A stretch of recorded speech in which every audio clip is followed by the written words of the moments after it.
Баткен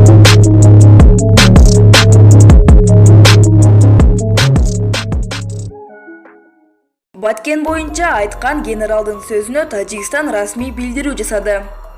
Милициянын генерал-майору Абдулла Нажибановдун Баткен облусу боюнча билдирүүсү анын жеке пикири жана өлкөнүн бийлигинин расмий позициясына эч кандай тиешеси жок. Мындай пикирин бүгүн 18 февралда Тажикстандын тышкы иштер министри Сироджиддин Мухриддин билдиргенин Азия Плюс басылмасы жазды. Биринчиден, бул Тажикстандын Согди облусунун ички иштер башкармалыгынын башчысы Абдулла Нажибановдун жеке пикири. Анын билдирүүсүн Тажикстандын расмий позициясы катары кабыл алууга болбойт. Себеби ал расмий жыйында айткан жок да. Чек ара боюнча биздин расмий позициябыз эки өлкөнүн өкмөттөр аралык комиссиясында айтылат. Премьер-министрдин орун басары же Тажикстандын тышкы иштер министри гана мамлекеттин пикирин расмий айтууга укуктуу, деп сүйлөдү министр. Ошондой эле бул жердин тарыхын эки тараптын эки өлкөнүн тарыхчылары терең изилдегенин кошумчалады. Жогорку деңгээлдеги сүйлөшүүлөргө карабастан, Кыргызстанда айрым жүздөр карама-каршы билдирүү жасап жатышат. Бул жерлердин тарыхын Тажикстандын Илимдер академиясындагы тарыхчылар жана археологдор жакшы билишет. Алар биздикин дагы жана кыргыздардын дагы тарыхын жакшы билет, деди Сироджиддин Мухриддин.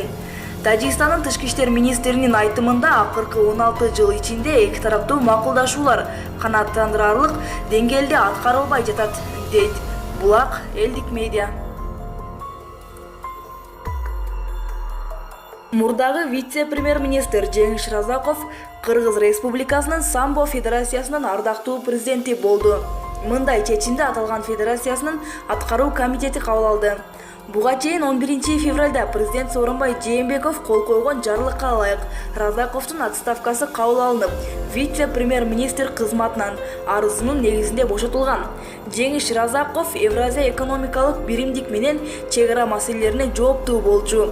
Ал 2016 жылдын июнь айында чек ара маселелери боюнча вице-премьер-министр болуп дайындалса, 2017 жылы август айында Коопсуздук кеңешинин катчысы болгон. Ал эми 2018 жылдын апрель айында вице-премьер-министр кызматына келген. Булак Баракелде Кейже. Токио Олимпиадасына лицензия ойнотулган күрөш боюнча Азия чемпионаты Бишкекте өтөт. Мындай чечимге Кыргызстандын бийлиги кечээ макулдук берди.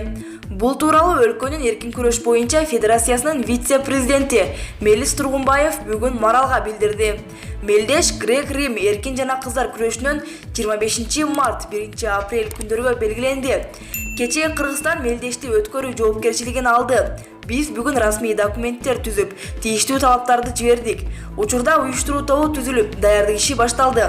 Учурда мелдеш өтүүчү жайдын даярдыгы, күрөшкө келгендер жайгаша турган мейманканалардын абалы текшерилип жатат, деди Мелис Тургунбаев. Аталган мелдеш 27-29 март күндөрү Кытайдын Сиан шаарында белгиленген болчу. Бириккен күрөш дүйнөсү коронавирус тарап жаткандыгына байланыштуу башка жакта уюштуруу чечимин кабыл алып, бир катар Азия мамлекеттерине, анын ичинде Кыргызстанга турнирди өткөрүүгө сунуш киргизген.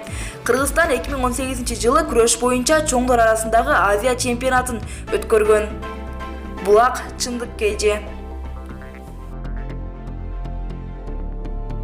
Кыргызстандын тышкы иштер министрлиги Жапониянын Якогама портунда коронавирустан улам карантинге алынган Diamond Prince круиздик кемесиндеги кыргыз жараны боюнча маалымат таратты. Ага ылайык Кыргызстандыкка кошуна каюта жаткан адамдан коронавирус аныкталгандыктан Кыргызстандын жаранында вирусту жуктурушу мүмкүн деген шек жаралган.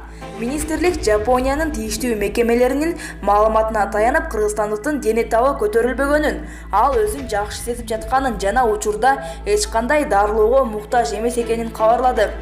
Кыргызстандын Жапониядагы элчилиги Diamond Prince круиздик кемесинде коронавирус жугузганы айтылган Кыргызстандын жараны менен 6 февралдан бери байланыштып жатат. Элчилик Жапониянын тышкы иштер министрлиги жана саламатты сактоо министрлиги менен да дайыма байланышта, деп айтылат маалыматта. Спортко коюлган акчалар